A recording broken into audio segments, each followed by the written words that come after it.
কি হয়েছে এখানে?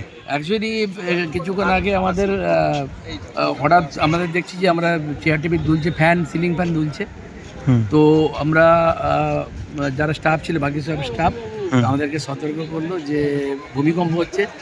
তো আমরা বেরিয়ে দেখি যে কাতারে কাতারে যত স্টাফ ছিল বিভিন্ন ব্লকে, আমাদের 4টে ব্লক থেকে সিঁড়ি দিয়ে সবাই দৌড়ে দৌড়ে সব বাইরে একটা সেফ ডিস্টেন্সে সবাই এক জায়গায় আমরা জড়ো হয়েছি।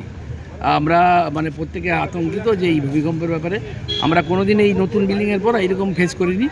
এই প্রথম আমরা এরকম যে একটা ভূমিকম্প, প্রবল ভূমিকম্পের মুখে আজকে আমরা পড়লাম। এটা একটা আমাদের মানে আতঙ্কগ্রস্ত সবাই হয়েছে, সমস্ত স্টাফ। মানে কি করে বুঝলেন কাজ করতে করতে দেখলাম যে হঠাৎ চেয়ার দুলছে, সিলিং ফ্যান দুলছে, আর হচ্ছে প্রবল প্রত্যেকের স্টাফ চিৎকার করছে ভূমিকম্প বলে।